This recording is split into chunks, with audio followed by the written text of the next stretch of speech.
If you haven't heard about Anchor, it's the easiest way to make a podcast. Let me explain. It's free. There's creation tools that allow you to record and edit your podcast right from your phone or computer. Anchor will distribute your podcast for you, so it can be heard on Spotify, Apple Podcasts, and many more. You can make money from your podcast with no minimum listenership. It's everything you need to make a podcast in one place. Download the free Anchor app or go to anchor.fm to get started.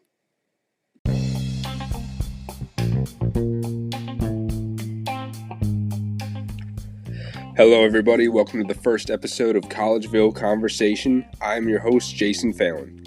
This has been something that I've been wanting to do for a long time in terms of starting a sports podcast.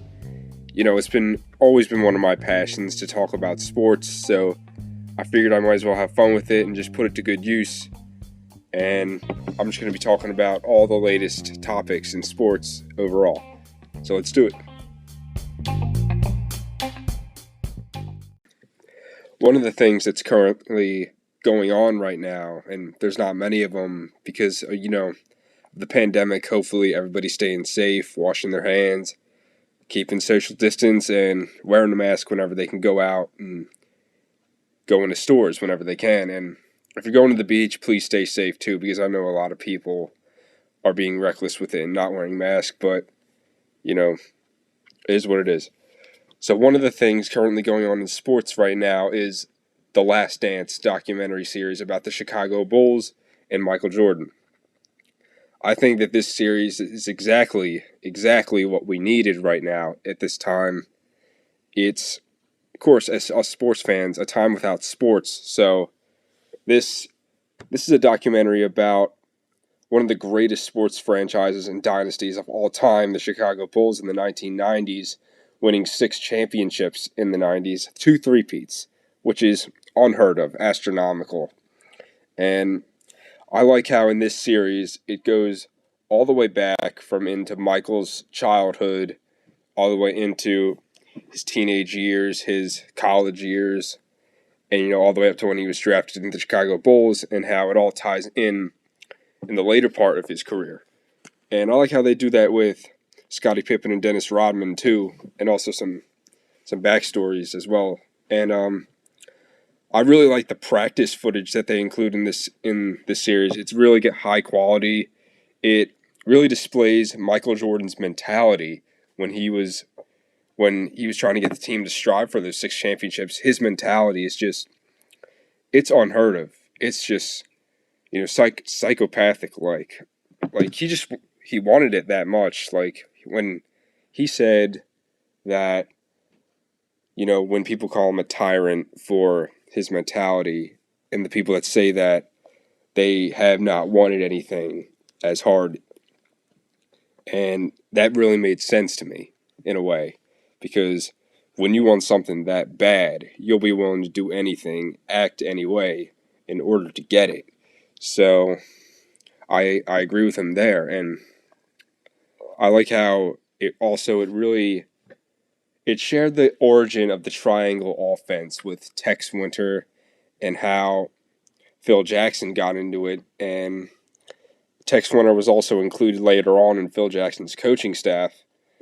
And that proved to be beneficial because the triangle offense was the key part in getting those 6 championships for the Chicago Bulls. So that's a key aspect of it as well. And one thing that I learned from that series is when Michael Jordan and Doug Collins, his head coach before Phil Jackson, they had a strong relationship, and Michael liked playing under him really, really much. And so when the time came where the Bulls had to fire Doug Collins because they weren't winning any championships at that time, they weren't having that much success in the playoffs as well. So when Phil Jackson was brought in,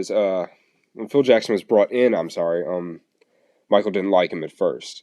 But, something that basketball players as a whole, they should take what Michael did in that point is, even if you don't like something, but it's for the right thing to do in winning, you should do it anyway. Just don't be selfish. You got to sacrifice some love for the game in order to win. And every player should take note of that. And also, people discredit the importance of Scottie Pippen. I like how The Last Dance, it really emphasized how important Scottie Pippen was to those 6 championships. Michael Jordan does not get those 6 championships without Scottie Pippen. But everybody knows that you need great teammates to win. So, Scottie Pippen, I think it was also absurd how he was getting paid $18 million over the course, $18 million total over the course of 7 years.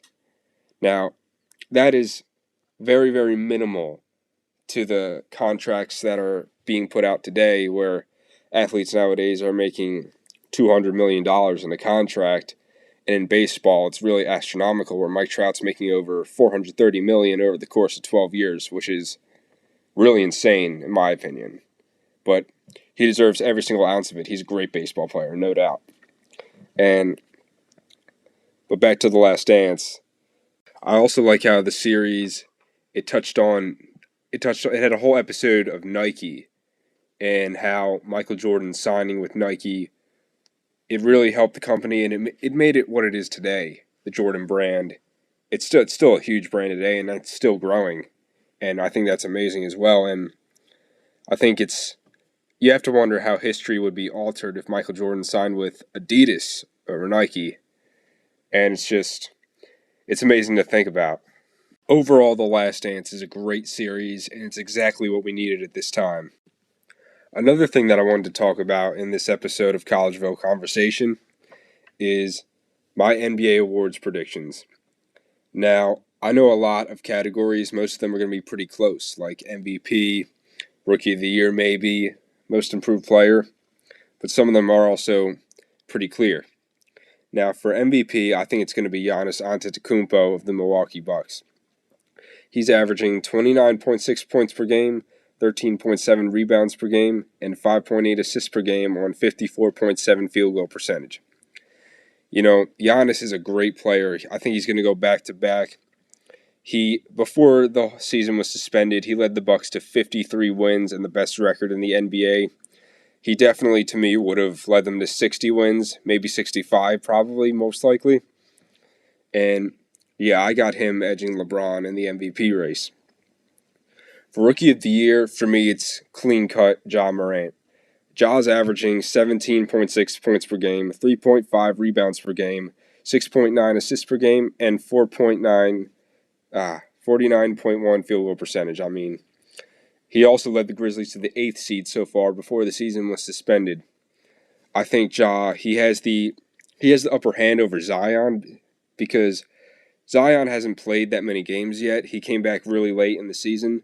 But in what Zion has showed so far, he showed to be a very great and very promising player. He's definitely going to be great, in my opinion.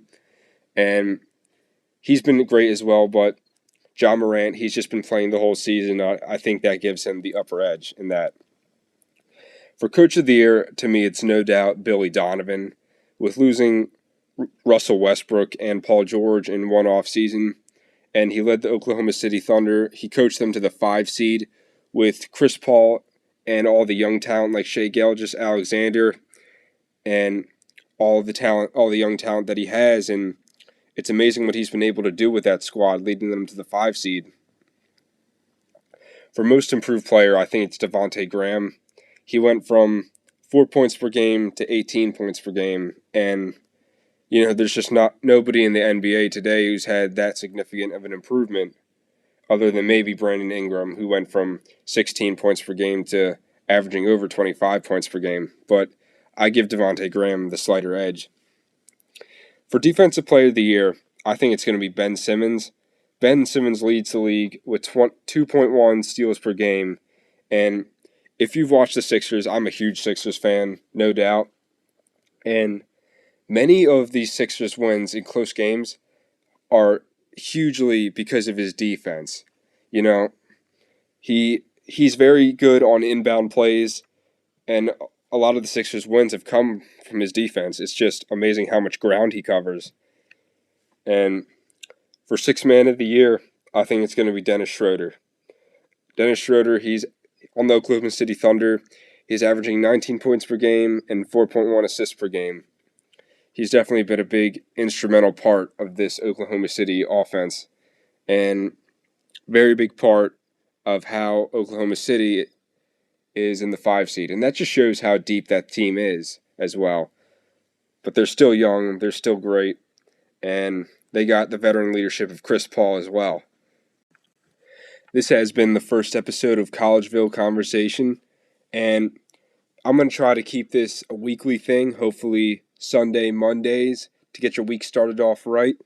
And hopefully I'll have more topics to talk about, but unfortunately, because of the pandemic, there's a pretty big shortage of stuff that I can talk about in the sports world, but I will find a way.